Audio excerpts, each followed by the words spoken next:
টাকাটা চুরি করা, টাকাটা দুর্নীতির, টাকাটা ঘুষের। আরে এদেশের প্রায় ঘুষখোর, যে যত বড় চাকরিজীবী সে তত বড় ঘুষখোর। এদেশে যে যত বড় চাকরিজীবী ইনকাম ট্যাক্স অফিসে বসে আছে, পাসপোর্ট অফিসে বসে আছে, ভিসা অফিসে বসে আছে, আপনার ভূমি অফিসে বসে আছে, সেক্রেটারিয়েটে বসে আছে, এই দাগা দাগা হারামখোর সরকারি চাকরি করে, সরকারি চেয়ারে বসে, সরকারি অফিসে বসে, এসি রুমের ভিতরে বসে, অথচ টাকা ছাড়া জনগণের সেবা করে না। এরাই হলো টাটকা হারামখোর আর দুর্নীতিবাজ এক একটা। এরা সালাতও আদায় করে, হজও করে। হজ যাকাত বহু দূরের কথা, আগে হালাল উপার্জন করুন, পবিত্র উপার্জন করুন। ঘুষ খেয়ে এবাদত কবুল হবে না, দুর্নীতি করে সুদ খেয়ে এবাদত কবুল হবে না। আজকে সারা পৃথিবী এনজিও ভরে গেছে, সারা বাংলাদেশ, সারা ঘরে ঘরে এনজিও ঢুকে গেছে, সুদি কারবার ঢুকে গেছে, সারা ঘরে ঘরে এনজিও ঢুকে গেছে। আপনি দেখেন, পানের দোকানদার থেকে শুরু করে নিয়ে হাজারো লক্ষ কোটি টাকার ব্যবসায়িক সুদের সাথে জড়িত। আপনার হেডমাস্টারও সুদের সাথে জড়িত, বেতন তুলে ব্যাংকে জমা রাখে, ওই বেতন খায় না, সুদ যে লভ্যাংশ সেই সুদের টাকা দিয়ে সংসার চালায়। হারামখোর, ওর ইবাদত কবুল হবে না। আর আপনি দেখছেন আপনার এলাকায় এরকম ধানের জমি, খুব ধান চাষ হয়, এদিকে কি জমি কট বন্ধকের সিস্টেম আছে নাকি? জমি কট বন্ধক বুঝেন কি?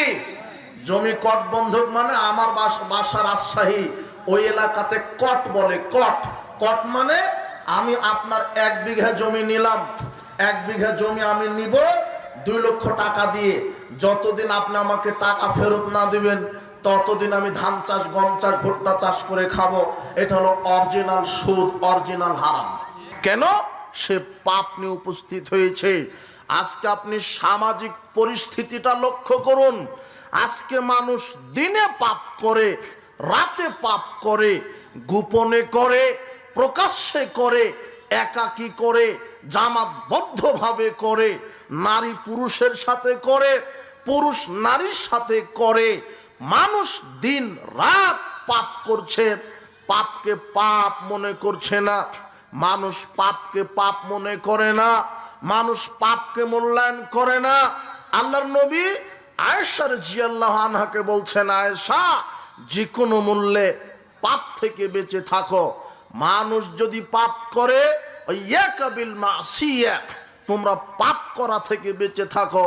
ফাইন্না বিল মাসিয়া হাল্লা সাকাতাল্লাহ আযজা ওয়া জাল, যদি কেউ পাপ করে আল্লাহ তার উপরে রাগান্বিত হন। যদি কেউ কাবিরা গুনাহ করে, যদি কেউ বড় পাপ করে, তাহলে আল্লাহ তার উপরে রাগান্বিত হন। আর যখন আল্লাহ কারো উপরে রাগান্বিত হন, তখন আল্লাহ জাহান্নামকে ডাক দিয়ে বলে ক্বালাতিন নার, জাহান্নামকে আল্লাহ বলে, জাহান্নাম ইন্নামা আনতা গযাবি, তুমি আমার রাগ, তুমি আমার রাগের বিকাশ। ওয়াজ্জাবু বিকা মান আশাউ মিন ইবাদি, আমার পৃথিবীতে লক্ষ কোটি বান্দা বান্দি আছে। শোনো জাহান্নাম, পৃথিবীতে আমার লক্ষ হাজারো লক্ষ কোটি বান্দা বান্দি আছে, তার মধ্যে আমি যেই বান্দা, যেই বান্দির উপরে রাগ করব তাকে আমি শাস্তি দিব। এজন্যই জাহান্নাম আমি তোমাকে প্রস্তুত করে রেখেছি। যার উপরে আল্লাহ রাগ করে থাকবেন তাকে আল্লাহ জাহান্নামে দিয়ে শাস্তি দিবেন। আর রাগ করে থাকে আল্লাহ ওই ব্যক্তির উপরে, যেই ব্যক্তি কাবিরা গুনাহ করে, বড় পাপ করে। পাপ 2 ভাগে, 1 ছোট পাপ, 2 বড় পাপ। ছোট পাপ সগীরা গুনাহ, ছোট পাপ।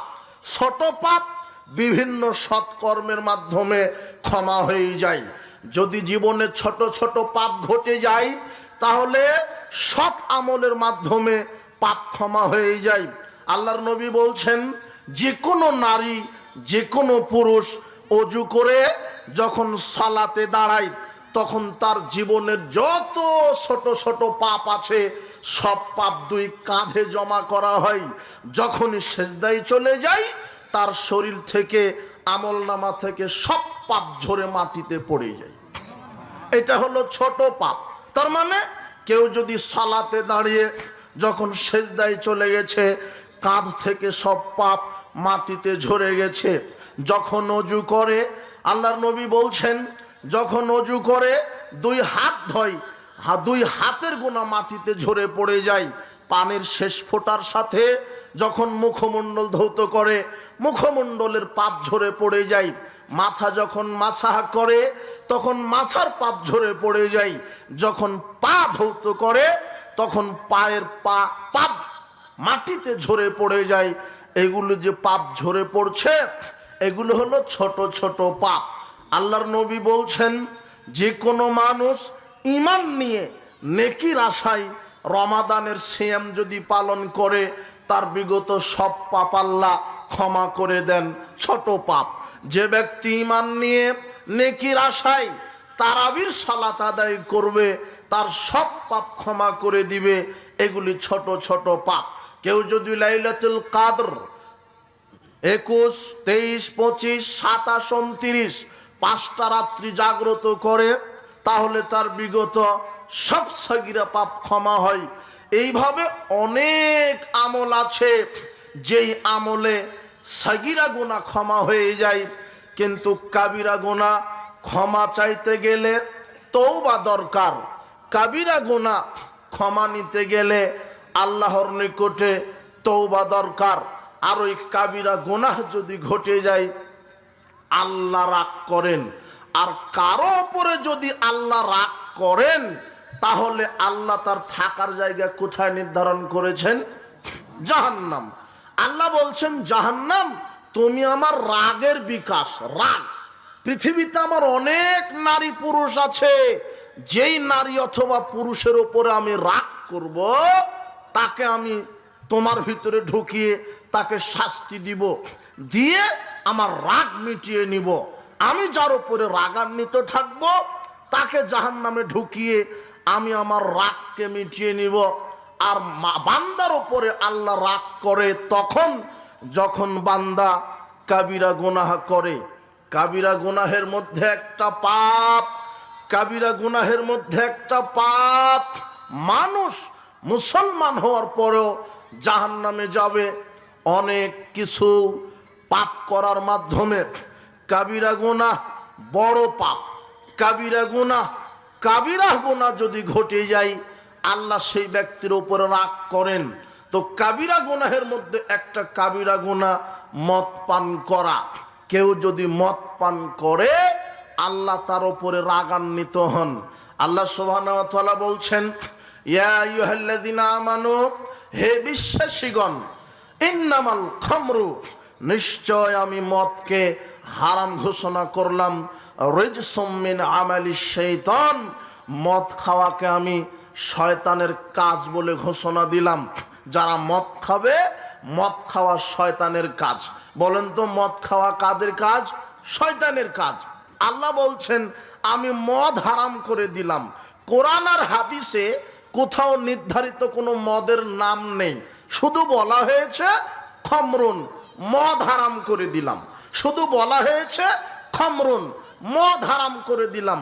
হাদিসেও কোনো মদের নাম নাই, কোরআনেও কোনো মদের নাম নাই। শুধু আল্লাহ বলে দিয়েছেন, একেবারে সোজা কথা বলে দিয়েছেন মদ হারাম। তো এখন কোন জিনিসটা মদ, কোন জিনিসটা মদ, যেটা তো নাম কোরআনেও নাই হাদিসেও নাই, তো কোনটা মদ আপনি বুঝবেন কি করে? তখন আল্লাহর নবী এখন তার উম্মাকে সতর্কতার সাথে জানিয়ে দিয়েছেন যে মদ কি জিনিস। আল্লাহর নবী বলছেন, কুল্লু মুস্কিরিন খমরুন, প্রত্যেক নেশা সৃষ্টি করে এমন জিনিস মদ, যেটা খেলে কিসের সৃষ্টি হয়? নেশা। বুঝেননি মনে হয় আমার কথা। আল্লাহর নবী বলছেন যে যেই জিনিসটা খেলে নেশা হয়, যেই জিনিসটা খেলে মানুষ মাতাল হয়, যেই জিনিসটা খেলে মানুষ পাগলামি করে, যেই জিনিসটা খেলে মানুষের হিতাহিত জ্ঞান থাকে না, ওটাই হলো মদ। কুল্লু মুস্কিরিন খমরুন, প্রত্যেক নেশাদার দ্রব্য মদ। কুল্লু খমরিন হারাম, আর প্রত্যেক নেশাদার বস্তু মদ হচ্ছে হারাম। যেটা খেলে নেশা হয় সেটাই মদ, আর এরকম মদ হলো হারাম। আল্লাহর নবী বলছেন, জাবের রাদিয়াল্লাহু আনহু বলেন, রাসূল সাল্লাল্লাহু আলাইহি ওয়াসাল্লাম বলেছেন, মাসকারা কাসিরুহু ফাকালিলুহু হারাম, যে জিনিসটা বেশি পরিমাণ খেলে নেশা হয় তার একটা দানা কণা সেবন করা খাওয়াটাও হারাম। আল্লাহর নবীর বাক্যের দিকে লক্ষ্য করেন তো, আল্লাহর নবী বলছেন যেই জিনিসটা বেশি পরিমাণ খেলে নেশা হয়, মানুষের হিতাহিত জ্ঞান ঠিক থাকে না, মানুষ মাতলামি শুরু করে, যেই জিনিসটা বেশি পরিমাণ খেলে মানুষের নেশা হয় তার একটা দানা খাওয়াটা হারাম। এখন কোন জিনিস বেশি পরিমাণ খেলে নেশা হয়? গাঁজা অল্প টুক খান, তেমন নেশা হবে না। বেশি পরিমাণ গাঁজা খেলে কি হবে? নেশা হবে। তারি, যেটা প্রাকৃতিক মদ, এগুলি তারি, যেগুলি বিভিন্ন পানীয় দ্রব্য পচিয়ে ওই যে ভাত অথবা বিভিন্ন রস এগুলি পচিয়ে যে তারি তার তৈরি করছে, তারি, ওটা হলো মদ, ওর ভিতরে মদ আছে, ওটা বেশি পরিমাণ খেলে হিতাহিত জ্ঞান থাকে না। ইয়াবা, বেয়ার, হুইস্কি যা আছে, আপনার প্যাথেডিন, আপনার ওই শ্যাম্পেন, ভদকা, এগুলি রাসায়নিক মদ। যারা এগুলি খায় এগুলি মদ কেন? এগুলি বেশি পরিমাণ খেলে বিবেকের ক্ষতি হয়, মাতলামি করে। আল্লাহর নবী বলছেন যেটা বেশি পরিমাণ খেলে মানুষ নেশাগ্রস্ত হয় তার একটা দানা খাওয়া হারাম। এই জন্য আমরা বলেছি বিড়ি, সিগারেট, জর্দা, গুল খাওয়া হারাম। বিড়ি, সিগারেট, জর্দার ভিতরেও নেশা আছে, মদ আছে। মুরব্বী, আপনি পানের সাথে জর্দা খান, 1 গ্রাম জর্দা নিয়ে খান, তাই আপনার নেশা হয় না। মুরব্বী, আপনাকে যদি একসাথে 100 থেকে 150 গ্রাম জর্দা খাইয়ে দেওয়া হয়, তাহলে আপনি বাড়িতে বউকে গিয়ে মা ডাকবেন। বোঝা গেল না? মনে হয় খান তো দেখি, আপনি 150 গ্রাম জর্দা খান তো দেখি। আল্লাহর নবী বলছেন যেটা বেশি পরিমাণ খেলে মানুষ নেশাগ্রস্ত হয়ে যায় তার একটা কণা খাওয়া হারাম। এখন জর্দা যদি বেশি খেয়ে যদি মাতলামি শুরু করেন তাহলে জর্দার কণা খাওয়াটা হারাম। এখনো বুঝেননি মনে হয়। এদেশে তামাক চাষ হয়, তামাক চাষ করা হারাম, তামাক বিক্রি করা হারাম, জর্দা খাওয়া হারাম, জর্দা বিক্রি করা হারাম। যারা পানের সাথে জর্দা খায় তারা জর্দা চিবিয়ে খায়, যারা বিড়ি সিগারেট খায় তারা আগুন দিয়ে পুড়িয়ে খায়। অথচ সিগারেটের মশলা আর ওই পানের মশলা, জর্দা একই বস্তু থেকে তৈরি, তামাক পাতা থেকে। যে এলাকায় তামাক চাষ হয় ওই এলাকার গরু ছাগলে তামাক পাতা খায় না। আপনার এলাকার গরু ছাগলে কি তামাক পাতা খায়? আর যারা তামাক চাষ করে তাদেরকে জিজ্ঞাসা করবেন যে চাষি ভাই, আপনি যে তামাক চাষ করেন তো এই তামাক পাতা কি গরু ছাগল কুকুর শিগালে খায়? ওরা বলবে যে না, গরু ছাগলে খায় না, তাই বেড়া দেওয়া লাগে না, ঘেরাও দেওয়া লাগে না। যেটা গরু ছাগলে কুকুর শিগালে খায় না সেটা দেশের হুজুর খায়, মাওলানা খায়, আর মুরব্বি খায়, আর বলে মাকরু। যেটা কুকুর শিগালে মুখে দেয় না। তুমি যদি জর্দার ডিব্বাটা কুকুরের সামনে দাও, কুকুর পেশাব করে দিতে রাজি আছে, মুখে দিতে রাজি নাই। মুরব্বী, আজকে আপনি তওবা করে উঠবেন, তওবা করে উঠবেন যে কোনোদিন আর মরা পর্যন্ত জর্দা মুখে দিবেন না। তাহাজ্জুদ পড়ে জান্নাত হবে না যদি জর্দা খান। আল্লাহর নবী বলছেন সালাসাতুন কাদ হারামাল্লাহু আলাইহিমুল জান্নাহ, 3 শ্রেণীর মানুষের উপরে জান্নাত আল্লাহ হারাম করেছেন। এটা বাপ দাদার প্রত্যেক সম্পত্তি নয়, হাদিস, হাদিস আল্লাহর পক্ষ থেকে এসেছে। আল্লাহ সতর্ক করে দিয়েছেন, শোনো, আল্লাহর নবীর মাধ্যমে 3 শ্রেণীর মানুষের উপরে জান্নাত হারাম ঘোষণা করা হয়েছে। তার এক, মুদমিনুল খামর, যারা প্রতিদিন বিড়ি সিগারেট জর্দাগুলি ইয়াবা খাবে, যারা প্রতিদিন বিড়ি সিগারেট জর্দাগুলি ইয়াবা খাবে, মদ পান করবে, এদের উপরে জান্নাত হারাম। এই কথা মুহাম্মদ সাল্লাল্লাহু আলাইহি ওয়াসাল্লামের, এই কথা আল্লাহর। আপনি হজ করে, আপনি যাকাত দিয়ে, আপনি তাহাজ্জুদ পড়ে জান্নাতে যেতে চাচ্ছেন কেন? আপনি হারাম খাওয়াটা বর্জন করেননি। আপনি বিড়ি খান, আপনি সিগারেট খান, আপনি জর্দা খান, আপনি আলা পাতা খান, আপনি গুল খান, আপনি মুরব্বী, আপনার মাথায় টুপি, মুখে দাড়ি, গায়ে আলখাল্লা জুব্বা, আপনি জর্দা খান, আপনার শরম হওয়া উচিত। আপনি একটা হারামখোর, আপনি অরুচিকর ব্যক্তি, আপনি ঘৃণিত ব্যক্তি। আল্লাহর নবী বলছেন যে 3 শ্রেণীর মানুষের উপরে জান্নাত হারাম করা হয়েছে। তার এক, যারা প্রতিদিন বিড়ি সিগারেট, জর্দা, গুলিয়া বা মাদক সেবন করবে, তার উপরে জান্নাত হারাম। বলছিলাম যে গুনাহ, কাবিরা গুনাহ করলে আল্লাহ রাগ করেন, আর আল্লাহ যার উপরে রাগ করে তার থাকার জায়গা জাহান্নাম। আর মাদক সেবন করা কাবিরা গুনাহ। এই জন্য বিড়ি সিগারেট, জর্দা, গুলিয়া বা ফেন্সিডিল, বিয়ার, হুইস্কি, তারি, গাঁজা যা আছে সবই মাদক, সবই নেশাদার বস্তু, তাই এগুলি খাওয়া হারাম। উপস্থিত বৈঠকের মুসলিম দিনী ভাই বোন, আপনার ইমানের দাবি থাকা উচিত। আজকে তওবা করো। হে যুবক, তুমি সিগারেটের কাছে ইমানকে বিক্রি করেছ, তুমি বিড়ির কাছে, তুমি মাদকতার কাছে ইমানকে বিক্রি করেছ। মুরব্বী, আপনি জর্দার কাছে ইমানকে বিক্রি করেছেন। আপনাকে বলছি, আপনি এই জর্দা, বিড়ি, সিগারেট, জর্দা, গুলেগুলি, এই হারাম খাদ্য থেকে আপনি বিরত থাকুন, না হলে এবাদত করে এবাদতের নেকি কবুল হবে না।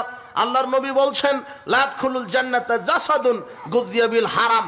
যেই দেহটা হারাম খাদ্য দ্বারা গঠিত হয়েছে, সেই দেহ জাহান্নামে যাবে, জান্নাতে যাবে না। হারাম খাদ্য খেলে জাহান্নাম। যেগুলি পাপের কারণে জাহান্নাম ঘোষণা হয়েছে, তার একটা পাপ হারাম খাওয়া। হারাম কি? বিড়ি, সিগারেট, জর্দা, গোল, মাদক। শোনেন, আল্লাহর নবী বলছেন, ইন্নাল্লাহা ইযা হারামা আলা কওমিন আকলা শাই ফাহারামা আলাইহিম সামানাহু। নিশ্চয়ই আল্লাহ যখন কোনো জাতির উপরে, কোনো এলাকার উপরে, কোনো দেশবাসীর উপরে কোনো জিনিস খাওয়াকে হারাম করে, তার ব্যবসাকে হারাম করেন। যেই জিনিস খাওয়া হারাম, তার ব্যবসা হারাম। যেই জিনিস খাওয়া হারাম, তার ব্যবসা হারাম। কুকুর খাওয়া হারাম, কুকুর ক্রয় বিক্রয় করা হারাম। কুকুর খাওয়া হারাম, কুকুর ক্রয় বিক্রয় করা হারাম। বিড়াল খাওয়া হারাম, বিড়াল ক্রয় বিক্রয় করা হারাম। আপনার শূকর খাওয়া হারাম, শূকর ক্রয় বিক্রয় করা হারাম। রক্ত খাওয়া হারাম, রক্তের ব্যবসা করা হারাম। আপনার বিড়ি, সিগারেট, জর্দাগুল, ইয়াবা খাওয়া হারাম। আপনার মুদির দোকানে বিড়ি, সিগারেট, জর্দাগুল বিক্রি করা হারাম। আপনি দেখেন, 1999 জন ব্যবসায়িক বিড়ি, সিগারেট, জর্দাগুল বিক্রি করে। ও যত বড়ই মুদির দোকান হোক, সিগারেট বিক্রি করছে। এই যুবক শোনো, তোমার বাপ মুদির দোকান দিয়েছে, তোমার বাপ 1 টন চাউল বিক্রি করেছে 50,000 টাকা দিয়ে, আর 1 প্যাকেট সিগারেট বিক্রি করেছে 150 টাকা দিয়ে। 50,000 150 টাকা দিয়ে যদি এখন একটা ছাগল কিনে কুরবানি দেয়, তোমার বাপের কুরবানি কবুল হবে না। বলো তো কেন? না, বুঝনি মনে হয় তুমি আমার কথা। তোমার বাপ মুদির দোকান দিতে গিয়ে 1 টন চাউল বিক্রি করেছে 50,000, আর 1 প্যাকেট সিগারেট বিক্রি করেছে 150 টাকা দিয়ে। তাহলে টোটাল কত টাকা হলো? 50,000 150 টাকা। এই 50,000 150 টাকা দিয়ে যদি গরু কিনে কুরবানি দেয়, তোমার এই বাপের গরু কুরবানি আল্লাহ কবুল করবেন না। বলো তো কেন কবুল হবে না? ওখানে হারাম টাকা আছে। হারাম টাকা দিয়ে ইবাদত কবুল হয় না। হারাম খেয়ে ইবাদত কবুল হয় না। আল্লাহ সুবহানাহু ওয়া তাআলা বলছেন, আবু হুরায়রা রাদিয়াল্লাহু আনহু বলেন, রাসূল সাল্লাল্লাহু আলাইহি ওয়াসাল্লাম বলেছেন, ইন্নাল্লাহা তাইয়্যিব। আল্লাহ হলেন পবিত্র। লা ইয়াকবালু ইল্লা তাইয়্যিবা। আল্লাহ পবিত্র ছাড়া কিছু কবুল করে না। আল্লাহ নিজে পবিত্র, তিনি পবিত্র ছাড়া কিছু কবুল করেন না। ওয়ান্নাল্লাহা আমারাল মুমিনিনা বিমা আমারা বিহিল মুরসালিন। আল্লাহ নবী রাসূলকে যে নির্দেশ দিয়েছে, সাধারণ মুমিন নারী পুরুষকে একই নির্দেশ দিয়েছেন। সুম্মা যাকারা রাজুলাতুল সাফারা আখবারা। এরপর আল্লাহ নবী সাহাবীদেরকে বললেন, সাহাবারা শোনো, একজন ব্যক্তি মরুদ্যানে সফরে, মুসাফির, চুলগুলি এলোমেলো, শরীরে বালি লেগে আছে, একেবারে জীর্ণ শীর্ণ মানুষ। ইয়ামুদ্দু ইয়াদাইহি ইলাস সামায়ে। লোকটা 2 হাত আকাশের দিকে উঠে ইয়া রব্বি ইয়া রব্বি বলে আল্লাহর নিকটে দোয়া করছে। আল্লাহর নবী বলছেন, ও মাতআমু হারাম। তার পেটের ভিতরে যে খাদ্যটা ছিল সেটা ছিল হারাম। অমাশরাবু হারাম। এই লোকটা যে পানি খেয়েছিল সেই পানিটা ছিল হারাম। অমালবাসু হারাম। তার শরীরের পোশাক, জুব্বা, পাগড়ি, টুপি ছিল হারাম। ও গুযিয়া বিল হারাম। তার ব্যবসা প্রতিষ্ঠান ছিল হারাম। তার গাড়িটা ছিল হারাম, তার বাড়িটা ছিল হারাম। ফান্নাস্তাজাবুলি জালেক, তার দোয়া আল্লাহ কি করে কবুল হতে পারে? উপস্থিত বৈঠকের মুসলিম দিনী ভাই বোন, ব্যবসা যদি হারাম টাকাতে হয়, ব্যবসা হারাম মানে ওই যে আপনি মুদির দোকানদার, ওই যে আপনি মোটরসাইকেলের শোরুমের মালিক, ওই যে আপনি অ্যাপেস কোম্পানির শোরুমের মালিক, ওই যে আপনি ওই মুদির দোকানদার, ওই যে আপনি ধানের ব্যবসা করেন, ওই যে আপনি ভুট্টার ব্যবসা করেন, কিন্তু সব ব্যবসার টাকা আপনার ব্যাংক থেকে সুদের লোনের টাকা। বুঝেননি মনে হয় কথা? যদি ব্যাংক থেকে সুদের লোন নিয়ে ধানের ব্যবসা করেন, মুদির দোকান দেন, শোরুম চালু করেন, ওই ব্যবসায় হারাম। কেন? সুদ হারাম, সুদের ব্যবসা হারাম। আপনি পানের দোকান দিয়েছেন, ওই পানের দোকান দিয়েছে দোকানদার, ব্যাংক থেকে লোনের টাকা দিয়ে পানের দোকান দিয়েছে, ওটা হারাম। কেন? ব্যাংকের লোন সুদ। আমার তো জানা নাই যে বাংলাদেশের কোনো ব্যাংক জাকাতের টাকা দেয়, বাংলাদেশের যে কোনো ব্যাংক সুদের টাকা দেয়। আরে যারা বলছে ইসলামী ব্যাংক, ব্যাংকের নাম ইসলামী দেওয়া লাগবে কেন? মানে ইসলামী দেওয়াটাই প্রতারণা। বুঝেননি মনে হয়? ইসলামী দেওয়াটাই প্রতারণা। এখন আপনি যদি বলেন যে ইসলামী বেশ্যাখানা, তাহলে কি বেশ্যা জায়েজ? আশ্চর্য কথা। যদি বলেন ইসলামী গাঁজা ফ্যাক্টরি, তাহলে কি গাঁজা জায়েজ? তার মানে ওটা বলেছে যে ইসলামী ব্যাংক, মানে ওকে ব্যাংক সিস্টেমকে হালাল করার একটা পলিসি। বাংলাদেশে যে কোনো ব্যাংক সুদের সাথে জড়িত। ওরা সুদ বলে, ওরা ইন্টারেস্ট বলে, আর এরা বলে মুনাফা, অথচ সবই একই। নারী মহিলা মেয়ে, নারী মহিলা মেয়ে, তিনজন তিন ভাগে বিভক্ত না, একই বস্তু। বোঝনি মনে হয় তুমি? তাহলে এই যে সুদের ব্যবসা, আল্লাহ নবী বলছেন ওর ব্যবসা হারাম, ওর গাড়ি হারাম। গাড়ি যদি ঘুষের টাকাতে হয় তাহলে আর ইবাদত কবুল হবে না। পাঞ্জাবিটা যদি ঘুষের টাকাতে হয় তাহলে ইবাদত কবুল হবে না। মাইকের সাউন্ড সিস্টেম একেবারেই পচা। এটা দিয়ে মানুষ বরফও বিক্রি করে না, যে বরফ বিক্রেতারও একটা মাইক থাকে, সুন্দর মাইক। আপনার কি এগুলি সাউন্ড সিস্টেম নিয়েছেন? ও আমার গলা শেষ করবে, মাথা শেষ করবে, বক্তা হার্ট ফিল করে মারা যাবে। এগুলি মাইক কেন নিয়ে আসেন? সাউন্ড সিস্টেম সুন্দর করবেন। বলছিলাম আল্লাহ সুবহানাহু ওয়া তাআলা নিজে পবিত্র, আল্লাহ সুবহানাহু ওয়া তাআলা নিজে পবিত্র। তিনি পবিত্র ছাড়া কিছু কবুল করেন না। শোনেন মুরব্বী, আপনি শোনেন, এই যুবক তুমি শোনো, তোমার বাপকে শুনতে হবে, তোমার মাকে শুনতে হবে। আল্লাহ নিজে পবিত্র, তিনি পবিত্র ছাড়া কিছু কবুল করেন না। একজন মানুষ দোয়া করছিল, তার পোশাক ছিল হারাম, পোশাকটা হারাম টাকাতে কিনা। একজন মানুষ আল্লাহর নিকটে দোয়া করছিল, তার পেটের খাদ্যটা ছিল অপবিত্র। একজন মানুষ দোয়া করছিল, তার ব্যবসা ছিল হারাম। এই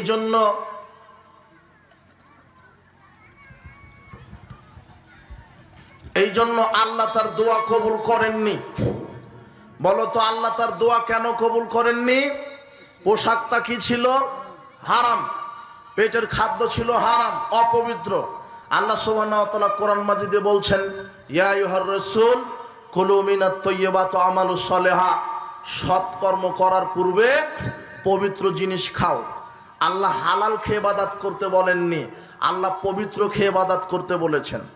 হালাল আর পবিত্রর মধ্যে পার্থক্য আছে।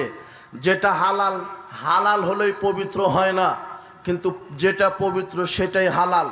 হালাল কি? গরুর গোশ, এটা হারাম না হালাল? গাভীর দুধ হালাল না হারাম? হালাল। নদীর মাছ হালাল। এখন আপনি বলছেন, সকালবেলা মাইকিং হলো যে পদ্মা নদীর টাটকা ইলিশ মাছ উঠেছে বিরল বাজারে, আপনি চলে গেছেন ইলিশ মাছ কিনতে, মাছ হালাল। মুরব্বি, মাছ হালাল, কিন্তু পকেটের টাকাটা ছিল সুদের, পকেটের টাকাটা ছিল ঘুষের, পকেটের টাকাটা ছিল দুর্নীতি করা, পকেটের টাকাটা ছিল চুরি করা। যদি পকেটের টাকা সুদের হয়, ওই ইলিশ মাছ খাওয়া কুকুরের মতো হারাম। এখনো বুঝেননি মনে হয়? কুকুর খাওয়া যেমন হারাম, সুদের টাকা দিয়ে ইলিশ মাছ কিনে খাওয়া তেমন হারাম। এখনো ইলিশ মাছ অপবিত্র, ইলিশ মাছ হারাম। ইলিশ মাছ হালাল ঠিক, কিন্তু অপবিত্র। বলো তো ইলিশ মাছ অপবিত্র হলো কেন? টাকাটা কি ছিল? সুদের, ঘুষের, দুর্নীতির। আপনি এমনিতেই জান্নাত হবে, তাহাজ্জুদ পড়ে জান্নাত, বছরে বছর উমরা করে জান্নাত। মেয়েকে জমি ফাঁকি দিয়ে উমরা করলেই জান্নাত হবে? মেয়েকে জমি বুঝিয়ে দেওয়ার পরে জান্নাত। এই ছেলে, তোমার বাপকে বলো, তোমার বাপ যেন তোমাকে একাই জমি রেজিস্ট্রি করে দিয়েছে, তোমার বোনকে দেয়নি।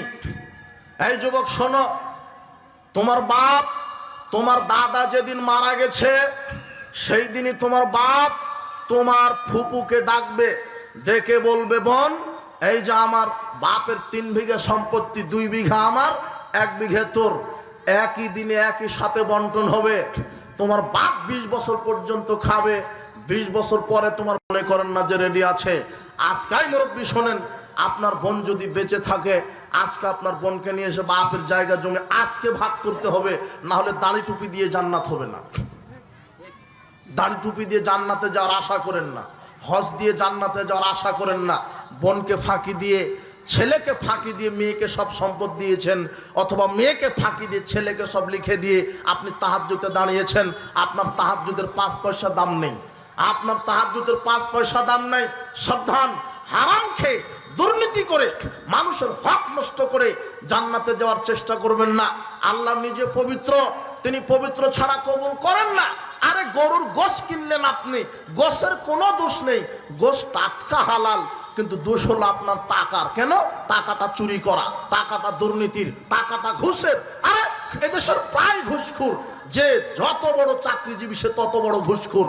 এদেশে যে যত বড় চাকরিজীবী, ইনকাম ট্যাক্স অফিসে বসে আছে, পাসপোর্ট অফিসে বসে আছে, ভিসা অফিসে বসে আছে, আপনার ভূমি অফিসে বসে আছে, সেক্রেটারিয়েটে বসে আছে, এই দাগা দাগা হারামখোর সরকারি চাকরি করে, সরকারি চেয়ারে বসে, সরকারি অফিসে বসে, এসি রুমের ভিতরে বসে, অথচ টাকা ছাড়া জনগণের সেবা করে না। এরাই হলো টাটকা হারামখোর আর দুর্নীতিবাজ এক একটা। এরা সালাত আদায় করে, হজও করে, হজ যাকাত বহু দূরের কথা। আগে হালাল উপার্জন করুন, পবিত্র উপার্জন করুন। ঘুষ খেয়ে ইবাদত কবুল হবে না, দুর্নীতি করে সুদ খেয়ে ইবাদত কবুল হবে না। আজকে সারা পৃথিবী এনজিও ভরে গেছে, সারা বাংলাদেশ, সারা ঘরে ঘরে এনজিও ঢুকে গেছে, সুদি কারবার ঢুকে গেছে, সারা ঘরে ঘরে এনজিও ঢুকে গেছে। আপনি দেখেন, পানের দোকানদার থেকে শুরু করে নিয়ে হাজারো লক্ষ কোটি টাকার ব্যবসায়িক সুদের সাথে জড়িত। আপনার হেডমাস্টারও সুদের সাথে জড়িত, বেতন তুলে ব্যাংকে জমা রাখে, ওই বেতন খায় না, সুদ যে লভ্যাংশ, সেই সুদের টাকা দিয়ে সংসার চালায়। হারামখোর, ওর ইবাদত কবুল হবে না। আর আপনি দেখছেন আপনার এলাকায় এরকম ধানের জমি, খুব ধান চাষ হয়, এইদিকে কি জমি কট বন্ধকের সিস্টেম আছে নাকি? জমি কট বন্ধক বুঝেন কি? জমি কট বন্ধক মানে, আমার বাসা রাজশাহী, ওই এলাকাতে কট বলে। কট মানে আমি আপনার 1 বিঘা জমি নিলাম, 1 বিঘা জমি আমি নিব 2 লক্ষ টাকা দিয়ে, যতদিন আপনি আমাকে টাকা ফেরত না দিবেন ততদিন আমি ধান চাষ, গম চাষ, ভুট্টা চাষ করে খাবো। এটা হলো অরিজিনাল সুদ, অরিজিনাল হারাম। ওই জমিতে আমি ধান চাষ করে, ধান বিক্রি করে, বোয়াল মাছ কিনে যদি তাহাজ্জুদে দাঁড়িয়ে বলে আল্লাহ পাপ ক্ষমা করো, পাপ আরো বেশি হবে না। বোঝেননি মনে হয় কথা? তাহলে খাই খালাসি জায়েজ, কট হারাম, বন্ধক হারাম। এই সিস্টেমে খাই খালাসি জায়েজ, লিজ জায়েজ, কন্ট্রাক্ট জায়েজ। আপনার 1 বিঘা জমি 10 বছরের জন্য আমি কন্ট্রাক্ট নিলাম 5 লক্ষ টাকা দিয়ে, 10 বছর কন্ট্রাক্ট নিলাম 5 লক্ষ টাকা দিয়ে। 10 বছর আমি ধান চাষ করি, আমি যে করি, যা করি, 10 বছর পরে জমির মালিককে জমি দিয়ে দিতে হবে, টাকা আমি 5 টাকাও ফেরত পাবো না। এটা হলো জায়েজ। কথা কি বুঝতে পারেন? কিন্তু টাকা টাকায় থেকে গেল। জমিওয়ালার কাছে আমার টাকা 2 লক্ষ আছে, 40 বছর হয়ে যায়, বেচারি টাকাও দিতে পারে না, জমিও পায় না। এত জুলুমবাজি করে জান্নাত হবে না। জান্নাত পড়ে নেই, জাহান্নাম একেবারে পড়ে আছে। জাহান্নামে যাওয়া খুবই সহজ। একটা নারীর সাথে জেনা করলেই জান্নাত, কিন্তু হজ করে জান্নাত হবে না। কেন? আপনি নিশ্চিত না যে হজ কবুল হয়েছে কিনা। বুঝেননি মনে হয়? হজে আপনার হারাম টাকা থাকতে পারে। আর এখনই নগদ। জাহান্নামে যাওয়া খুবই সহজ। একটা নারীর সাথে অবৈধভাবে জেনা করলেন, তাহলে কোথায় থাকার জায়গা? কিন্তু হজ করলেন বলতে পারবেন না যে জান্নাত। কেন কবুল হয়েছে কি হয়নি এটা তো আপনার জানা নেই। বোনকে ফাঁকি দিয়েছেন, বেটিকে ফাঁকি দিয়েছেন, আর পেনশনের টাকাতে হজ করতে গেছেন। হজ কি সহজ? ভিক্ষা করে করে হজ করেন তবু হজ কবুল হবে, কিন্তু সুদের ঘুষের দুর্নীতি বোনকে ফাঁকি দিয়ে হজ করতে গেলে হজ কবুল হবে না। অত সহজ নয়। আল্লাহ নিজে পবিত্র, তিনি পবিত্র ছাড়া কিছু কবুল করেন না। উপস্থিত বৈঠকের মুসলিম দিনী ভাই বোন, জাহান্নামে যাওয়ার কারণ হলো কাবিরা গুনাহ। তার একটা কাবিরা গুনাহ হলো মাদক সেবন করা, আর একটা কাবিরা গুনাহ হলো হারাম খাওয়া। সেটা সুদ হতে পারে, ঘুষ হতে পারে, দুর্নীতি হতে পারে, চুরি হতে পারে। আজকে সব জায়গাতে সুদের কারবার। হালাল্লাহুল বায় হারামার রিবা। অথচ আল্লাহ সুবহানাহু ওয়া তাআলা সুদকে হারাম করেছেন, ব্যবসাকে হালাল করেছেন। সুদ হারাম। আশ্চর্য কথা, মানুষ পাপকে পাপই মনে করছে না, সুদ যে খাওয়া পাপ এটা মনেই করছে না। অথচ আল্লাহর নবী বলছেন দিরহামুর রিবা ইয়াকুলু রাজুলু হেলা মাসাদু মিন শিদ্দাতি সালাতুনা জিনিয়াতান। কোন পুরুষ মানুষ যদি জেনে শুনে 1 টাকা সুদ খায়, কোন পুরুষ মানুষ যদি জেনে শুনে 1 টাকা সুদ খায়, তাহলে 36 বার মায়ের সাথে জেনা করলে যত পাপ তার চাইতে বেশি পাপ করলো। এখনো বুঝেননি? রাত্রে নিজের স্ত্রীর সাথে যেটা করেন ওটা মায়ের সাথে 36 বার করলে যত পাপ, 1 টাকা সুদ খেলে তার চাইতে বেশি পাপ। এখন বুঝেছেন কি? এটা মুহাম্মদ সাল্লাল্লাহু আলাইহি ওয়াসাল্লামের কথা। তাহলে সকাল হতে হতে ব্যাংকের লেনদেন পরিশোধ করেন, সকাল হতে হতে ব্যক্তির সাথে সুদের লেনদেন পরিশোধ করেন, পরের দিন থেকে ভিক্ষা করে খান, জান্নাত হবে। ভিক্ষা করে খেয়ে ওই টাকা দিয়ে পুঁটি মাছ কিনে পান্তা ভাত খেয়ে ইবাদত করলে জান্নাত হবে। কিন্তু সুদী ব্যাংকে চাকরি করে মাসে 80,000 টাকা বেতন উঠিয়ে হরিণের গোশত খেয়ে ইবাদত করলে জান্নাত হবে না। এখনো বুঝেননি মনে হয়? আপনি যে বলছেন ছেলে একটা পেয়েছি ব্যাংকে চাকরি করে, ছেলেকে ভিক্ষা করতে বলেন তবুও জান্নাত হবে, ব্যাংকে চাকরি করে জান্নাত হবে না। বলছে যে আমার ছেলেটা ব্যাংকার, 1.5 লক্ষ টাকা বেতন পায়। আমার ছেলেটা অমুক ব্যাংকের ম্যানেজার, 1.5 লক্ষ টাকা বেতন পায়। ব্যাংকে চাকরি করা তো বহু দূরের কথা, ব্যাংকে যে চাকরি করে তাকে ঘর ভাড়া দেওয়া হারাম। ব্যাংকারের কোন মহাজন, কোন ব্যাংকার মাঠ কর্মী, একে যদি আপনি ঘরে আশ্রয় দেন সেটাও হারাম। ওর টাকা নিয়ে আপনি ভাত খেয়ে ইবাদত করলে কবুল হবে না, এ কথা আল্লাহ বলছেন। এটা আল্লাহর ফতোয়া, আমার ফতোয়া নয়। আল্লাহ বলছেন যে ব্যাংকারকে ঘর ভাড়া দেওয়া হারাম। কোথায় আছে আয়াত? সূরা মায়েদার 2 আয়াত। আল্লাহ বলছেন ওয়ালা তাআওয়ানু আলাল ইসমি ওয়াল উদওয়ান। পাপ কাজে সহযোগিতা করো না। কোন কাজে সহযোগিতা করো না? এই মুরব্বী, আমার কথা কি বুঝতে পারেন আপনি? আল্লাহ বলছেন কোন কাজে সহযোগিতা করো না? পাপ কাজে। তো সুদ খাওয়া পাপের কাজ না নেকির কাজ? তো আপনি সুদখোরকে ঘরে আশ্রয় দিলেন মানে ওকে কি সহযোগিতা করলেন না? আল্লাহ বলছেন পাপের কাজে সহযোগিতা করো না। আপনি সুদী মহাজনকে ঘর ভাড়া দিলেন আর আপনি নিজে তাহাজ্জুদ পড়েন, জান্নাত পড়ে আছে না জাহান্নাম পড়ে আছে? সাবধান, সুদ হারাম, সুদের ব্যবসা হারাম, সুদী ব্যাংকে চাকরি করা হারাম, ঘুষ হারাম, ঘুষ খাওয়া হারাম, ঘুষ দেওয়া হারাম, দুর্নীতি করা হারাম। আপনি ক্ষমতায় গিয়ে অথবা আপনি সমাজের মাতব্বর, জোর করে প্রতিবেশীর জমি আপনি আত্মসাৎ করলেন। আল্লাহর নবী বললেন কেউ যদি অর্ধহাত জমি আত্মসাৎ করে আল্লাহ তাকে অনুরূপ 7 তবক জমি খনন করতে বাধ্য করবেন। যখন খনন করা শেষ হয়ে যাবে তখন তার কাঁধের উপরে আল্লাহ জমিনটাকে ঝুলিয়ে দিবেন। সাবধান, আপনি মানুষের জায়গা জমি চুরি করবেন না। আল পাটা বোঝেন কি? আল পাটা, এই যে আল পাটেন, আলটা কাটতে কাটতে যদি একটু বেশি কাটেন, অর্ধ হাত কেটে দিয়েছেন, ওই অর্ধ হাতের নিচে 7 তবক জমিন, 7 তবক পর্যন্ত আপনার এই কাঁধের উপরে জমি ঝুলন্ত থাকবে। বিচারের মাঠের সব লোক দেখতে পাবে ওই যে আব্দুল জব্বার সাহেব দুর্নীতিবাজ, মানে যেই নাম আছে আর কি, ওই নামে বলবো ওই যে হারামখোর, মানুষের জমি চুরি করেছে।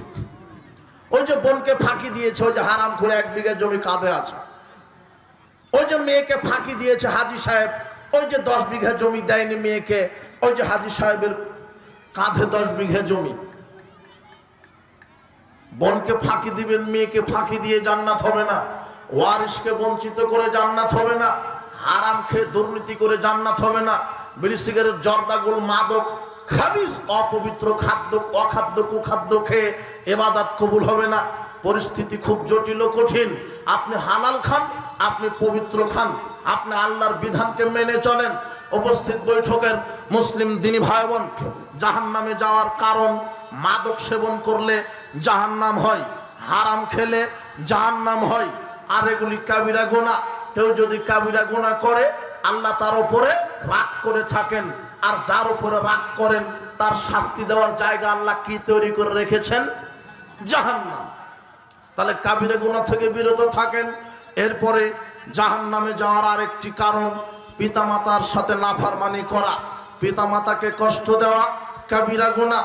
আল্লাহর নবীর কাছে এক লোক এসে বলছেন, ইয়া নবী আল্লাহে শাহাদাতু আল্লা ইলাহা ইল্লাল্লাহ আন্নাকা রাসূলুল্লাহ। আল্লাহর নবী, আমি সাক্ষ্য দিচ্ছি আপনি আল্লাহর রাসূল, আর আল্লাহ ছাড়া কোনো প্রকৃত মাবুদ নেই। সাল্লাইতুল খামস, আমি 5 ওয়াক্ত সালাত আদায় করি। সুমতু রমাদান, রমাদানের সিয়াম রাখি। ওয়াদাইতু যাকাতা মালি, আমি আমার মালের সম্পদের যাকাত দিই। সবই ঠিক আছে। তখন আল্লাহর নবী বলছেন, মাতা আলা যালিক, যে কোনো নারী যে কোনো পুরুষ যদি এই আমলগুলির উপরে মারা যায়, ইল্লা দাখালাল জান্নাহ, না সে জান্নাতে যাবে। মা কানা মান নবিয়িন ওয়াস সিদ্দিকিন ওয়াস শুহাদা ইয়াউমুল কিয়ামা। এই ব্যক্তিটা কেউ যদি শিরক না করে, 5 ওয়াক্ত ফরজ সালাত, রমাদানের সিয়াম, যাকাত ঠিক মতো আল্লাহর ইবাদত করে, এই ব্যক্তিটা জান্নাতে নবীদের সাথে থাকবে, শহীদদের সাথে থাকবে, সত্যবাদীদের সাথে থাকবে। মা লাম ইয়াক্কাই ওয়ালিদাইহি, তবে সালাত 5 ওয়াক্ত আদায় করে, রমাদানের সিয়ামও রাখে, হজও করে, যাকাতও দেয়, কিন্তু এই ব্যক্তিটা যদি পিতামাতাকে কষ্ট দিয়ে থাকে তাহলে আর জান্নাত হবে না। পিতামাতাকে কষ্ট দিলে আর কি হবে না? জান্নাত হবে না। তাহলে পিতামাতার সাথে নাফরমানি করা কাবিরা গুনাহ। হে যুবক, আপনাকে বলছি, যুবক তোমাকে বলছি, বোন আপনাকে বলছি, পিতামাতার সাথে নাফরমানি করবেন না। পিতামাতাকে শ্রদ্ধা করবেন, সম্মান করবেন। মা খুব কষ্ট করে গর্ভে ধারণ করেছে, তুমি ভুলে যাও না। তোমার মা তোমাকে খুব কষ্ট করে গর্ভে ধারণ করেছে। যখন 5-6 মাস বয়স হয়েছিল তোমার পেটে, সেদিন থেকে তোমার মা কিছু খেতে পারেনি, খেলেই বমন করে দিয়েছে। তারপরে যখন 7-8 বছর 7-8 মাস হয়েছে, তোমার মা সেদিন থেকে আর ঘুমাতে পারেনি। বিশ্বাস করো, ঘুমাতে পারেনি। যে একটু ঘুম ধরেছে তুমি পেটের ভিতরে লাথি মেরে দিয়েছিলে। গর্ভের যন্ত্রণা নিয়ে মা এদিক ওদিক করেছে, এই দেওয়ালে এক পিঠ দিয়েছে, আবার ওই দেওয়ালে আর এক পিঠ দিয়েছে। এইভাবে তোমার মা দিন রাত কাটিয়েছে। তোমার মা আবার যখন তোমার বয়স 9 মাস 10 দিনের দিনে যখন তুমি পৃথিবীতে এসেছো, এত কষ্ট পেয়েছে তোমার মা। তোমার মা তোমার বাপকে বলেছিল, শোনো, একসাথে অনেক দিন সংসার করেছি, এই যে চাবি থাকলো, সংসারের সব দায়িত্ব দিয়ে দিলাম, মনে হয় যে কষ্ট হচ্ছে, আমি মনে হয় বাঁচবো না, তুমি ভালোভাবে আমার সন্তানকে আগলিয়ে রেখো। তোমার মা অনিশ্চিত হয়েছিল যে বাঁচবে কিনা, গর্ভের কষ্টে, প্রসবের কষ্টে। তাই আল্লাহ বলছেন, কোন মা যদি বাচ্চাকে প্রসব করাতে করাতে মারা যায়, আমি সেই মাকে শহীদদের মর্যাদা দিয়ে দিব, জিহাদের মাঠের মতো রক্তাক্ত হয়ে যায়। তুমি তো জানো না, তুমি তো ছোট্ট ছিলে, খুব কষ্ট করে তোমার মা তোমাকে গর্ভে ধারণ করেছে। বাপের সাথে নাফরমানি করো না।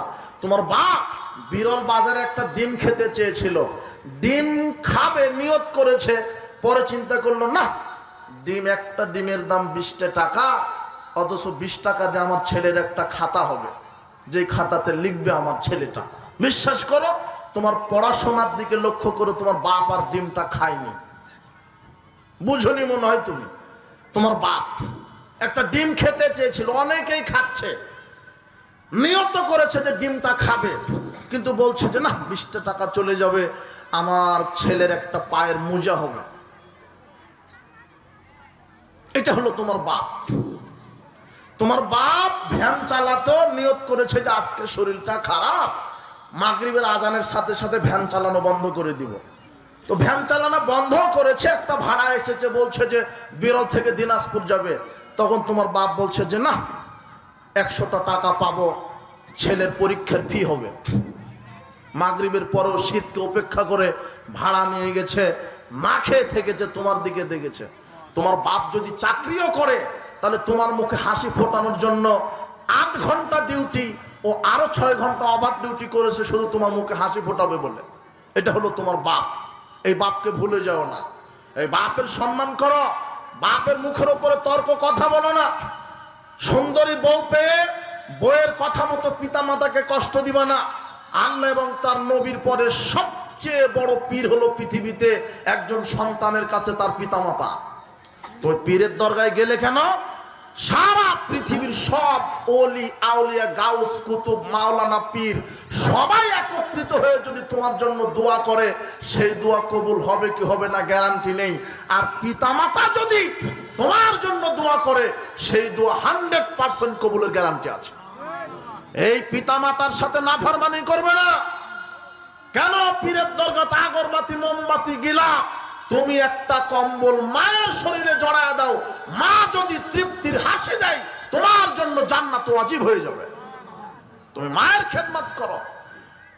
পীর মানেই ভণ্ডামি, পীর মানেই নষ্টামি, পীর মানেই মাদক, পীর মানেই জাহেলিয়াত।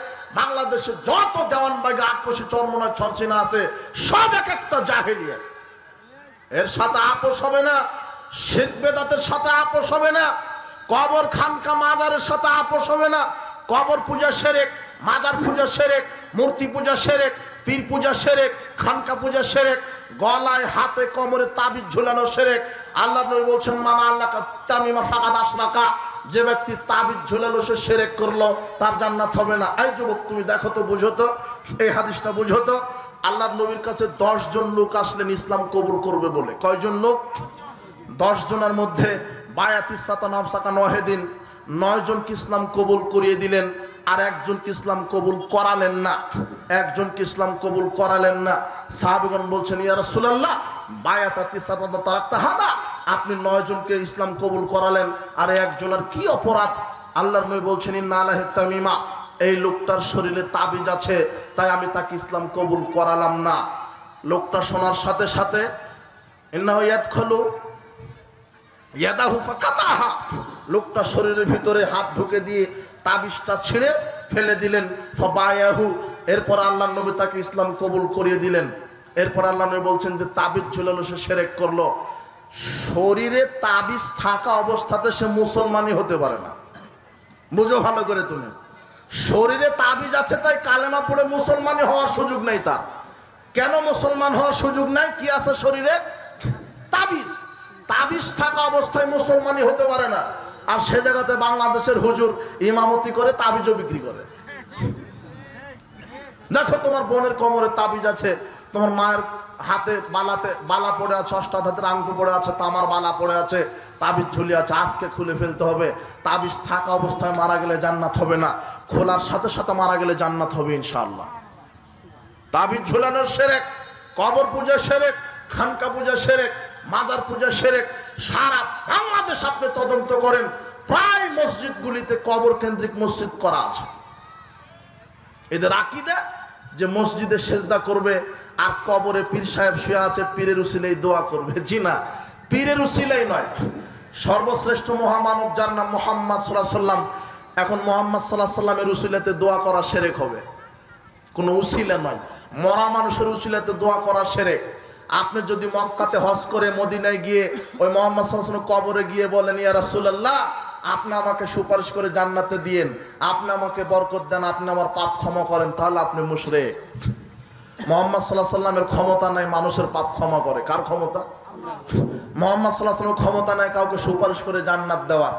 মুহাম্মদ সাল্লাল্লাহু আলাইহি ওয়াসাল্লামকে সুপারিশের নির্দেশ দিবেন কে? সুপারিশ কবুল করবেন কে? মুহাম্মদ সাল্লাল্লাহু আলাইহি ওয়াসাল্লামের কবরে গিয়ে বলতে হবে আল্লাহ তুমি মুহাম্মদ সাল্লাল্লাহু আলাইহি ওয়াসাল্লামের সুপারিশ আমার জন্য কবুল করো। এইভাবে বাক্যটা বলতে হবে। কথা বুঝেননি মনে হয়?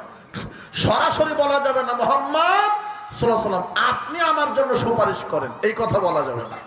বলতে হবে আল্লাহ তুমি মুহাম্মদ সাল্লাল্লাহু আলাইহি ওয়াসাল্লামের সুপারিশ আমার জন্য কি করো?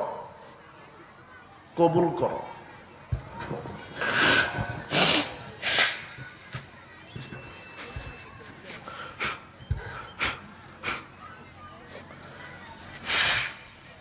তাবিজ ঝুলানো শিরক, কবরকে মূল্যায়ন করা শিরক, কবরবাসীর উছিলায় কিছু চাওয়া শিরক, পীরের উছিলায় কিছু চাওয়া শিরক, পীর কবরে জীবিত থেকে মানুষের কল্যাণ অকল্যাণ করতে পারে এই আকীদা শিরক, পীরের মুরিদ না হলে জান্নাত হবে না এই আকীদা শিরক, পীর সুপারিশ ছাড়া জান্নাত হবে না এই আকীদা শিরক, কবর খানকা দরগায় ওরসে নজর নেওয়াজ গরু খাসি মোরগ মানত করলে বালা মুসিবত কেটে যায় এই আকীদা শিরক।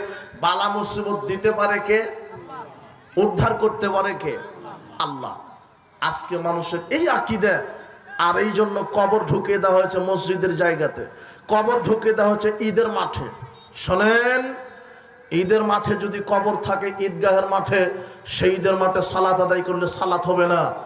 যেই মসজিদের জমিতে কবর আছে ওই মসজিদে সালাত আদায় করলে সালাত হবে না। এই কথা আমি বলিনি, এই কথা মুহাম্মদ সাল্লাল্লাহু আলাইহি ওয়াসাল্লাম বলেছেন। আমার কথা ভুল বুঝবেন না, বুঝেননি মনে হয় কথা। আমি যদি সঠিকটা বলতেই না পারি তাহলে আমি কিসের মৌলানা সাহেব? আমি হক যে গোপন করলাম, বিচার মাঠে যে আল্লাহ আমার জিহ্বা কেটে দিবেন, বলবো যাই মৌলানা সাহেব সঠিকটা বললি না কেন? এই জন্য আমি সঠিকটা বললাম। আমি কাউকে ভয় করি না, একমাত্র কাকে ছাড়া? সহিহ ইবনে হিব্বানের 2313 নম্বর হাদিস, নাহা রাসূলুল্লাহ সাল্লাল্লাহু আলাইহি ওয়াসাল্লাম আনি সালাতি বাইনাল কুবুরে, আল্লাহ নবী বলেন কবরস্থানে সালাত আদায় করো না, আমি নিষেধ করে দিলাম। কবরস্থানে সালাত আদায় করা কি নিষেধ। ইবনে মাজার 317 নম্বর হাদিস, আল্লাহ নবী বলছেন আল আরদু কুল্লুহা মসজিদ, সারা পৃথিবী মসজিদ। বলেন তো সারা পৃথিবী কি মসজিদ? মসজিদ মানে সেজদা দেওয়ার জায়গা। এখানে যদি সালাত আদায় করেন, সেজদা দেন, সালাত হয়ে যাবে। আল্লাহর নবী বলছেন সারা পৃথিবী মসজিদ মানে সেজদা দেওয়ার স্থান। সারা পৃথিবী সেজদা দেওয়ার কি? আবার ভালো করে বুঝেন, সারা পৃথিবী সেজদা দেওয়ার জায়গা। ইল্লাল মাকবারাত ওয়াল হাম্মাম, তবে দুইটা স্থানে সেজদা দেওয়া যাবে না। কয়টা স্থানে? একটা হলো গোসলখানা আর একটা হলো কবরস্থান। ভালো করে বুঝেন, গোসলস্থান আর কবরস্থান। প্রত্যেকটা জমির সীমানা থাকে, ওয়াকফকৃত জমি থাকে, যে এখানে এই 10 কাঠা বা 10 শতক জমির মালিক অমুক, এই 1 বিঘা জমির মালিক অমুক, এই 1 বিঘের দাগ আলাদা, এই 10 শতকের দাগ আলাদা, আলাদা আলাদা থাকে না? সারা পৃথিবী মসজিদ, সারা পৃথিবী সেজদা দেওয়ার স্থান, কিন্তু দুইটা জায়গাতে সেজদা দেওয়া যাবে না। সেজদা দিলে সেজদা কবুল হবে না। কবরস্থান আর একটা কি? গোসলখানা। এখন আপনি যে জমিতে বসে আছেন, মনে করেন এই জমিটা 10 শতক জমি, রেজিস্ট্রি করা আছে কাগজ কলমে কত শতক জমি। এখন আপনি জমির একটা কর্নারে একটা মানুষকে কবর দিয়ে দিলেন, তখন এটা কবরস্থান হয়ে গেল। কি হয়ে গেল? কবরস্থান। এখানে এখন আর সেজদা দিলে সালাত হবে না। তার মানে যেখানে সেজদা দিবেন সেটা শুধু সেজদা দেওয়ার জন্যই ওয়াকফ করা থাকা লাগবে। বুঝেননি মনে হয় কথা। আবার বলবো, এই যুবক, তোমার দাদা বলছে এই আমি এই 10 শতক জমি মসজিদের জন্য রেজিস্ট্রি করে দিলাম। হতে পারে না এরকম? এই 10 শতক জমি মসজিদের, তাহলে 10 শতক টোটালি কার নামে? মসজিদের। এখন 10 শতক জমির ওপরে যদি একটা কোনো একটা কর্নারে কাউকে কবর দিয়ে দেন, ওটার মসজিদ হয়ে গেল না? কি হয়ে গেল? কবরস্থান। কবরস্থান একটা জিনিস, মসজিদ আর একটা জিনিস।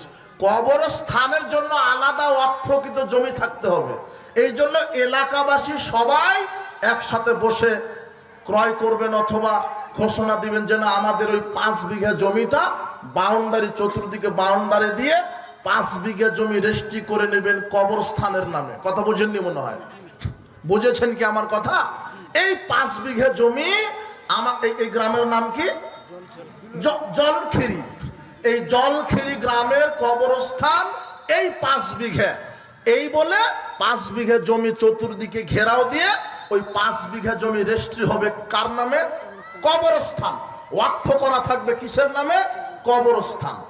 আর জলখিরি মসজিদ হবে এই 1 বিঘা জমির উপরে। ওই 1 বিঘা জমি মসজিদের নামে ওয়াকফ হবে। কার নামে?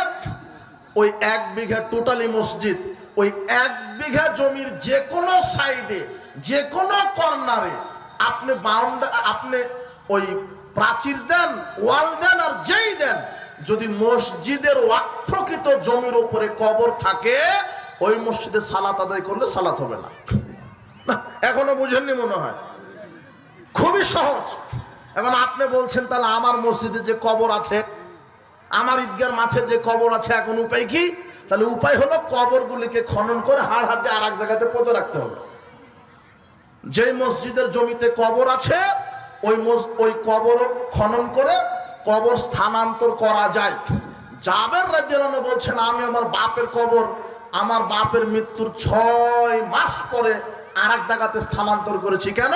আমার বাপের কবরটা ছিল মুশরিক গোরস্থানে, যারা মুশরিক শিরক করে মারা গেছে সেখানে, তার ভিতরে আমার বাপের কবর দেওয়া হয়েছিল। আমার বাপ উহুদের যুদ্ধে শহীদ হয়েছে, খুব মর্যাদাশালী আমার আব্বা, তাই আমি চাইনি যে আমার বাপ মুশরিকের গোরস্থানে থাকুক।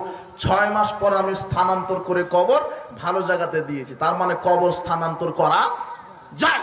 তাহলে যেই মসজিদের জমিতে কবর আছে, হয় কবর স্থানান্তর করবেন, নাহলে মসজিদ স্থানান্তর করবেন। কথা কি বুঝেছেন? যে ঈদের মাঠে কবর আছে, হয় কবর স্থানান্তর করবেন, নাহলে ঈদের মাঠ আর একটা করবেন। কথা বুঝেননি মনে হয়? আপনি এত কিছু করছেন, ওই দিনাজপুর শহরে 5 কোটি টাকা খরচ করে একটা বাড়ি বানাতে পারলেন, আর আপনার একটা গোটা গ্রামের মানুষ একত্রিত হয়ে আলাদা একটা ঈদগাহ মাঠ করতে পারবেন না? আপনি কি দেখাতে চাচ্ছেন? দুনিয়া নিয়ে ব্যস্ত হয়েছেন কেন? পরকালের জন্য কিছু করেন। ঈদের মাঠ করবেন বড়, যেখানে সামনের দিকে থাকবে 10,000 পুরুষ, পিছনে থাকবে আরো 5,000 নারী যেন ধরতে পারে। বিশাল মাঠ করবেন ঈদের মাঠ, নারী পুরুষ একসাথে সালাত আদায় করতে হবে। আরে নারীকেও ঈদের মাঠে যেতে হবে। আল্লাহর নবী বলছেন, এই মহিলারা, যারা পবিত্র তারা তো যাবে, যারা মাসিক হয়েছে, ঋতু হয়েছে, হায়েজ হয়েছে, তাদেরকে ঈদের মাঠে যেতে হবে। এক নারী বলছেন, আল্লাহর নবী, আমাদের তো গরিব মানুষ, বড় চাদর ওড়না নেয়, তাহলে কি করব? আল্লাহ নবী বলছেন যে অমুকের কাছ থেকে ধার নিয়ে যাও। কথা বুঝেন নেব না? একজন নারী তার প্রতিবেশীর আর একজন খালা, ফুপু, চাচির ওড়নাটা, চাদরটা, বোরখাটা ধার করে কোথায় যাবে? ঈদের মাঠে যাবে। যারা হায়েজ অলি, মাসিক অলি, তারা ঈদের মাঠের একটা সাইডে থাকবে, তারা সালাতে অংশগ্রহণ করবে না, কিন্তু তারা বক্তব্য শুনবে, দোয়াতে অংশগ্রহণ করবে। আর দোয়া মানে সবাইকে নিয়ে এই নয়। দোয়া মানে মাওলানা সাহেব বক্তব্য শেষে সবার জন্য মুখে দোয়া করবে, আল্লাহ ঈদের মাঠে যারা এসেছেন তুমি তাদেরকে ক্ষমা করো, তাদেরকে বারাকা দান করো, যাদের পিতা মাতা মারা গেছে ক্ষমা করো, যারা চাকরিজীবী চাকরিতে বারাকা দান করো, যারা ব্যবসায়িক ব্যবসাতে বারাকা দান করো, আল্লাহ আমাদের সবাইকে সুস্থ রাখো। এইভাবে মৌখিক দোয়া করবে আমভাবে সবার জন্য। এই দোয়াতে অংশগ্রহণ করবে, বক্তৃতায় অংশগ্রহণ করবে। ঈদের মাঠে যে মাওলানা সাহেব নিয়ে আসবেন, সে মাওলানা সাহেব যেন হয় খুব উচ্চ শিক্ষিত পণ্ডিত। কেন? যারা শুক্রবারও সালাত আদায় করে না, অন্তত ঈদের দিনে আসে। কথা বুঝেননি মনে হয়? যারা 5 ওয়াক্ত সালাত আদায় করে না, তারা অন্তত জুমার দিনে আসে। এই জন্য জুমার যিনি খতিব, তিনি হবেন খুব উচ্চ শিক্ষিত পণ্ডিত, বড় আলেম মানুষ। দাড়ি চাচা, বউ বেপর্দায় থাকে, জর্দা খায়, এই 3rd ক্লাস মাওলানা দিয়ে আপনি ইমামতি করিয়ে নিয়েন না। ও জাতির কোনো উপকার করতে পারবে না। যে দাড়ি ছাটে, জর্দা খায়, পরিবারে ইসলাম নেই, এগুলি দিয়ে ইমামতি করে নিয়েন না। এ আলেম নামের কলঙ্ক, এ আলেম হওয়ার যোগ্যতা রাখে না। ঈদের মাঠে জুমার দিনে সেই খুতবা দিবে যে সে পণ্ডিত, যার সুন্নাতের পাবন্দি আছে, জাতির সামনে সঠিক কথা বলতে পারে। আর ঈদের মাঠে বক্তব্য দিবে আরো জ্ঞানী মানুষ। কেন?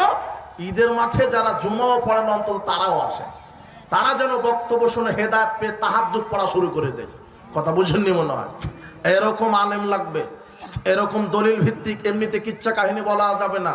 আপনি মুফাসসির সাহেবকে হেলিকপ্টার দিয়ে নিয়ে আসেন 1 লক্ষ 1.5 লক্ষ টাকা দিয়ে, ও তো জেলখানার কাহিনী শুনে চলে যায়।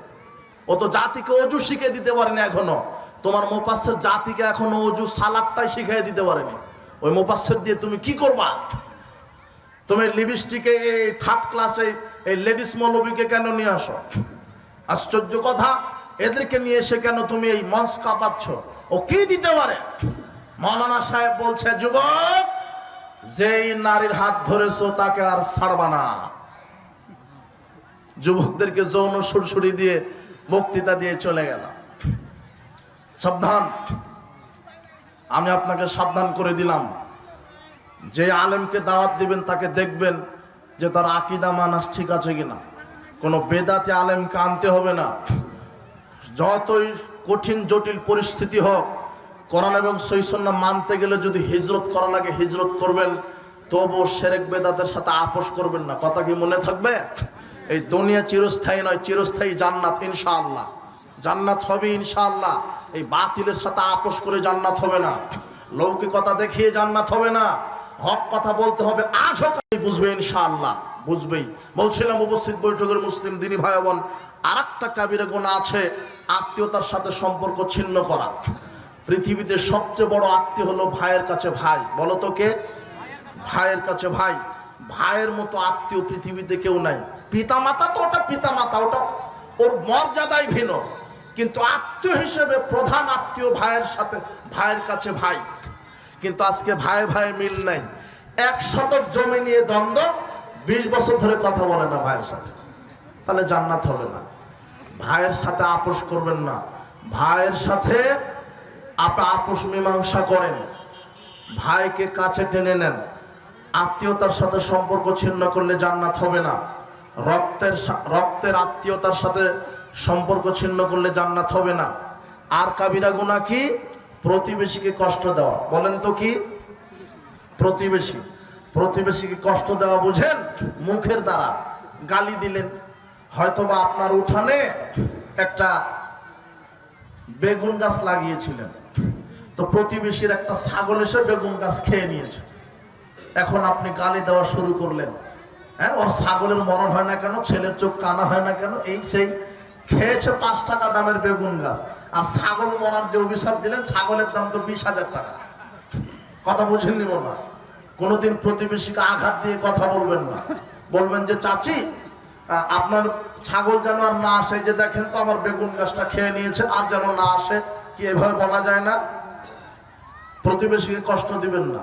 আল্লাহর নবীকে বলছেন, ইয়া রাসূলুল্লাহ, আমি এক মহিলা সম্পর্কে জানি, যেই মহিলা খুব বেশি বেশি সালাত আদায় করে, খুব বেশি বেশি সিয়াম পালন করে, খুব বেশি বেশি দান সাদকা করে, কিন্তু এই মুখ দিয়ে, জিহ্বা দিয়ে প্রতিবেশীকে কষ্ট দেয়।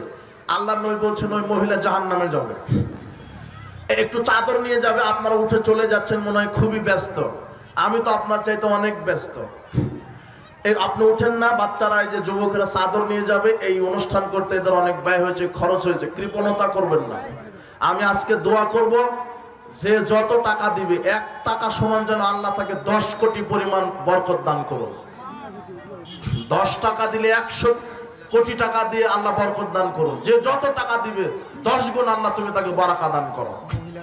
মহিলাদের, যারা মহিলা প্যান্ডেলে আছে, যারা মহিলা দায়িত্বশীল, চাদর নিয়ে যান। মা বোনেরা, আপনারা দানের প্রতিযোগিতা করবেন। আল্লাহ নবী বলছেন, ইয়া মাশারান নিসা তাসাদদাকনা, হে মহিলা সম্প্রদায়, তোমরা দান করো। ফাইন্না উরিতুকুন্না আকসারা আহলিন নিসা, ফাইন্না উরিতুকুন্না আকসারা ফি আহলিন নার, আমি মহিলাদেরকে বেশি বেশি জাহান্নামে দেখছি। এই জন্য কেন মহিলারা বেশি বেশি জাহান্নামী? এই যে দেখেন, জাহান্নামে যাওয়ার কারণ, তারা স্বামীর শুকরিয়া আদায় করে না, তারা স্বামীকে কষ্ট দেয়, তারা বেপরদায় চলে। মা বোন, আপনি স্বামীকে মূল্যায়ন করেন, বেপরদায় চলবেন না। স্বামীকে মূল্যায়ন করে জান্নাত। নারীদের জান্নাতে যাওয়ার অনেক মাধ্যম, তার একটা সবচেয়ে বড় মাধ্যম স্বামীকে মূল্যায়ন করা, স্বামীর বাধ্য থাকা, স্বামীর আনুগত্য করা। আল্লাহ নবী বলছেন, আমি মহিলাদেরকে বেশি বেশি জাহান্নামে দেখছি, কাজেই তোমরা দান করো, সাদাকা করো। নারীরা জিজ্ঞাসা করলেন, আল্লাহর নবী, কেন মহিলারা বেশি বেশি জাহান্নামী? তখন আল্লাহ নবী বলছেন, মহিলারা স্বামীর শুকরিয়া আদায় করে না, স্বামীকে নিজের জন্য যথেষ্ট মনে করে না, তারা বেপরদায় চলে। শোনেন, মাথার চুল, মুখমণ্ডল, পেট পিঠ দেখিয়ে জান্নাত হবে না। আপনি গ্রামের মহিলা, আমি আপনাকে ভালো করেই জানি, আপনি পর্দাকে মূল্যায়ন করেন না। মাথার কাপড় দিবেন আপনি, আমার মুসলিম দিনী বোন, আপনাকে বলছি, আপনি মাথায় কাপড় দিয়ে বের হবেন। পেট পিঠ দেখিয়ে জাতিকে জান্নাতে যাওয়ার আশা করবেন না। আপনি পর্দা বুঝে, পর্দা করে, পর্দা মেনে, স্বামীর আনুগত্য করে, স্বামীর কথা শুনে এরপরে জান্নাত। হজ যাকাত দিয়ে জান্নাত নয়, পর্দা করুন তাহলে জান্নাত হবে, বেপর্দায় চলে জান্নাত হবে না। উপস্থিত বৈঠকের মুসলিম দিনী ভাই বোন, আত্মীয়তার সাথে সম্পর্ক ছিন্ন করবেন না, প্রতিবেশীকে কষ্ট দিবেন না। আল্লাহর নবীকে বলা হলো ওই মহিলা বেশি বেশি সালাত আদায় করে কিন্তু প্রতিবেশীকে কষ্ট দেয়। আল্লাহর নবী বললেন ওই মহিলা হিয়া ফিন্নার, মহিলা জাহান্নামে যাবে। হিংসা বিদ্বেষ ভুলে যাবেন, হিংসা বিদ্বেষ করবেন না। যার অন্তর অনুপরিমাণ অহংকার আছে সে জান্নাতে যাবে না। অহংকার দেখাবেন না, অহংকার একমাত্র আল্লাহ শোভা পায়। জাহান্নামে যাওয়ার আর একটা কারণ গীবাত, পরনিন্দা। আল্লাহর নবী বলছেন লা ইয়াদখুলুল জান্নাতা কাত্তাত, যারা চুগলখোর, যারা গীবাতকারী, যারা মানুষের দুষ্টুটি, মানুষের ব্যাপারে বদনাম করে বেড়ায়, এর কথা ওকে লাগায়, ওর কথা আর একজনকে লাগায়, চায়ের স্টলে, দোকানপাটে, রাস্তাঘাটে অন্যের ব্যাপারে গীবাত করে, এরা জান্নাতে যাবে না। এই জন্য মুখ বন্ধ রাখবেন। আল্লাহর নবী বলছেন বাঁচার তিনটা পথ আছে, মুখ বন্ধ, বললে ভালো কথা, না হলে মুখ বন্ধ। এরপরে বাড়িতে পড়ে থাকবেন, অত বেশি হাট বাজারে যাওয়ার দরকার নাই। দুনিয়ায় ফিতনা, ফিতনা আর ফিতনা, দুনিয়ায় ফিতনা। এই দুনিয়াবি ফিতনা থেকে বাঁচার সবচেয়ে বড় মাধ্যম নিজেকে বাড়িতে আবদ্ধ করেন, মুখ বন্ধ রাখেন। বাঁচার 3 নম্বর পথ, নিজের পাপের জন্য কান্নাকাটি করেন, নিজের পাপের জন্য কান্নাকাটি করেন। বাঁচার 3 নম্বর পথ, নিজের পাপের জন্য কান্নাকাটি করেন। বাঁচার 3 নম্বর পথ, পাপের জন্য কান্নাকাটি করেন। আল্লাহ ওই ব্যক্তি খুব ভালোবাসেন, আরশের ছায়ায় জায়গা দিবেন যেই ব্যক্তিটা আল্লাহর ভয়ে কেঁদে চোখ থেকে পানি বিসর্জন দেয়, ওই ব্যক্তিকে আল্লাহ আরশের নিচে জায়গা করে দিবেন। উপস্থিত বৈঠকের মুসলিম দিনী ভাই বোন, আপনাদের ব্যাপারে আমি অনেক খুশি। আপনারা যে দিনের ব্যাপারে, দিনের মধ্যে, দিনে নিজেদের কর্মব্যস্ততা ত্যাগ করে আমাদেরকে সময় দিয়েছেন।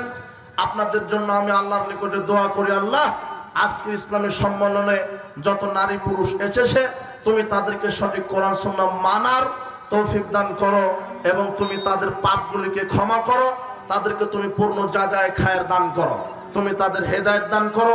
কোরআন এবং সহিহ সুন্নাহ অনুযায়ী পরিবার, সমাজ, রাষ্ট্র, ব্যক্তিগত জীবন চলার তুমি তাদেরকে তৌফিক দান করো। বারাকাল্লাহ ফিকুম। আর যেগুলি কথা বলা হলো, জাহান্নামে যাওয়ার কারণ কাবিরা গুনাহ।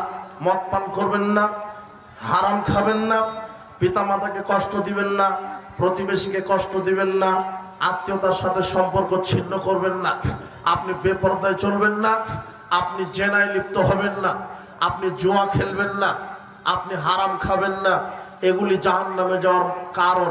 এই জন্য আপনি জাহান্নামে যাওয়ার যেগুলি কারণ কাবিরা গুনাহ, আল্লাহ তোমার নিকটে দোয়া করি আমাদেরকে এই কাবিরা গুনাহ থেকে বিরত থেকে জান্নাতে যাওয়ার যে সহজ উপায়, 5 ওয়াক্ত সালাত, রমাদানের সিয়াম, নিয়মিত কোরআন তেলাওয়াত, নিয়মিত সকাল সন্ধ্যার পঠিতব্য দোয়া, এগুলি জান্নাতে যাওয়ার যে সহজ মাধ্যম। নিয়মিত তাসবিহ তাহলিল এগুলি করে আমাদেরকে সহজভাবে আমাদের পাপ ক্ষমার মাধ্যমে জান্নাতুল ফেরদাউসের মেহমান হিসেবে তুমি আমাদেরকে কবুল করে নাও। বারাকাল্লাহ ফিকুম, জাযাকুমুল্লাহ খায়র। আমরা এখানে আলোচনা শেষ করছি। সুবহানাকাল্লাহু ওয়া বিহামদিক, আশহাদু আল্লা ইলাহা ইল্লা আনতা আস্তাগফিরুকা ওয়া আতুবু ইলাইক। আসসালামু আলাইকুম ওয়া রাহমাতুল্লাহি ওয়া বারাকাতুহু।